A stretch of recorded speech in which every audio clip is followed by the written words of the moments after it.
पूर्व मंत्री जयवर्धन सिंह का बयान, चिकित्सा स्वास्थ्य मंत्रालय को लेकर प्रश्न लगाया।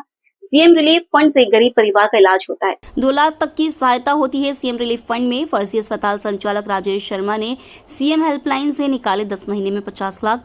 मकसूदनगढ़ गुना में भोपाल लिंक अस्पताल के नाम पर चल रहा था फर्जी अस्पताल। सीएम रिलीफ फंड से 50 लाख का फर्जी भुगतान किया गया। विधानसभा में प्रश्न लगाने के बाद गुना मुख्य स्वास्थ्य अधिकारी एक दिन बाद जांच के आदेश देते हैं। अस्पताल मौके पर था ही नहीं, प्रश्न पूछने में उत्तर नहीं दिया गया। 19 जुलाई 2024 से 13 मई तक 10 महीने में 48,70,000 रुपए दिए गए। सीएमएचओ गुना ने जांच की तो भोपाल लिंक अस्पताल मकसूदनगढ़ के मालिक द्वारा आवेदन दिया गया। 4 अप्रैल 2025 को हॉस्पिटल बंद करने का ज्ञापन दिया गया। अप्रैल में बंद हॉस्पिटल को मई में राशि दी गई। बेरसिया का मरीज मकसूदनगढ़ में जाकर इलाज कर रहा है। 80,000 का भुगतान हुआ है। ऐसे 2 मरीज निकलकर सामने आए जिन्होंने कभी आवेदन नहीं दिया, फिर भी उनका नाम आया इलाज कराने के लिए। सीएम रिलीफ फंड में 2024-2025 में फर्जी अस्पताल को किया गया 50 लाख की राशि। सीएमएचओ गुना ने किस आधार पर अस्पताल अनुमति दी? पत्र लिखूंगा स्वास्थ्य मंत्री को। अस्पताल के मालिक पर धोखाधड़ी और रासुका का मामला दर्ज होना चाहिए। फर्जी डॉक्टर के साथ फर्जी अस्पताल भी बनाए गए। आज मेरा विधानसभा में प्रथम नंबर पर चिकित्सा स्वास्थ्य मंत्रालय को लेकर एक बहुत ही गंभीर प्रश्न लगा हुआ था। जैसा कि आप सब जानते हैं कि सीएम रिलीफ फंड के द्वारा अनेकों गरीब निर्धन परिवार, जिनके परिवार में कोई अस्वस्थ हो जाता है और जब वो निजी अस्पताल में इलाज कराने जाते हैं और उस अस्पताल में, निजी अस्पताल में जब शुल्क अधिक हो जाता है अस्पताल का, तो फिर मुख्यमंत्री सहायता कोष से प्रावधान रहता है 2 लाख तक सहायता करवाने का। मैंने भी विधायक के रूप में अनेकों बार माननीय मुख्यमंत्री जी को सीएम रिलीफ फंड के द्वारा आवेदन दिया है। अनेकों बार राशि स्वीकृत भी हुई है, लेकिन इसी मामले को लेकर कुछ महीने पहले एक बहुत ही गंभीर आरोप लगाया गया था। एक राजेश शर्मा है जिन्होंने सीएम हेल्पलाइन में 14 फरवरी 2025 को ये आरोप लगाया था कि मकसूदनगढ़ जिला गुना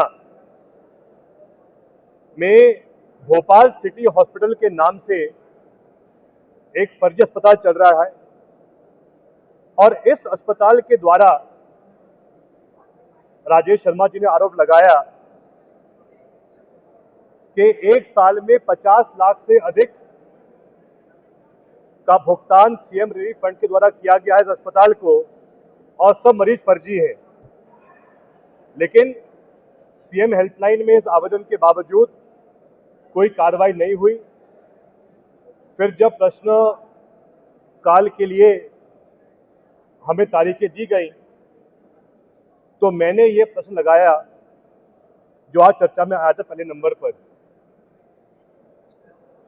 और इसमें आश्चर्य की बात तो ये है, जिस दिन मेरा प्रश्न लगा था, मैंने सबमिट किया था सचिवालय में, उसके एक दिन बाद गुना मुख्य चिकित्सा अधिकारी इस मामले की जांच का आदेश करते हैं और मेरे प्रश्न में मैंने ये मांग करी थी कि भाई क्या इस अस्पताल की जांच हुई, तो मुझे उत्तर में दिया गया है कि ये अस्पताल मौके पे नहीं मिला, अस्पताल था ही नहीं मौके पर।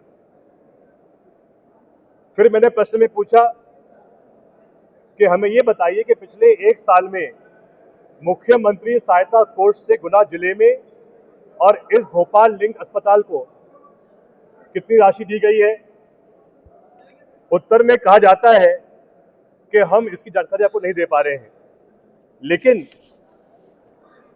मैं ये बात कहना चाहूंगा, mp-treasury.gov.in एक वेबसाइट है डायरेक्टरेट ऑफ ट्रेजरीज में, जिसमें हर सरकारी भुगतान जो होता है सीएम रिलीफ फंड के द्वारा उसकी जानकारी हमको प्राप्त हो जाती है। और उस जानकारी में मुझे ये प्राप्त हुआ है ये भोपाल सिटी हॉस्पिटल की पूरी सूची है, जिसकी शुरुआत हुई 19 जुलाई 2024 से इस अस्पताल को सीएम रिलीफ फंड का भुगतान किया गया और 19 जुलाई 2024 से लेके 13 मई 2025 को इस अस्पताल को प्रति माह सीएम रिलीफ फंड के द्वारा अलग अलग राशि के भुगतान किए गए और कुल मिला के 10 महीनों में 48,70,000 रुपए सीएम रिलीफ फंड के द्वारा इस अस्पताल को दिए गए, जबकि स्वयं मंत्री ने उत्तर में दिया है कि ये अस्पताल मौके पे पाया ही नहीं गया है।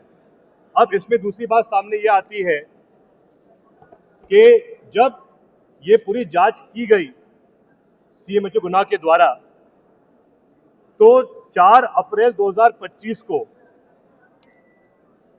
भोपाल लिंक अस्पताल मकसूदनगढ़ के मालिक द्वारा ये आवेदन दिया जाता है प्रमुख चिकित्सा प्रभारी गुना को, जहां वो कहता है कि आज दिन से हम अस्पताल बंद कर रहे हैं और अब ये अस्पताल वहां पर नहीं रहेगा मौके पर। ये बात कब की है? 4 अप्रैल 2025 की। लेकिन आश्चर्य की बात यह है कि इस आवेदन के बाद भी जब स्वयं मालिक कह रहा है कि हम तो अस्पताल बंद कर रहे हैं, लेकिन उस आवेदन के बाद भी अप्रैल में बंद कर दिया, लेकिन मई में 3 बार सीएम रिलीफ फंड के द्वारा बंद किए हुए अस्पताल को राशि का भुगतान किया गया।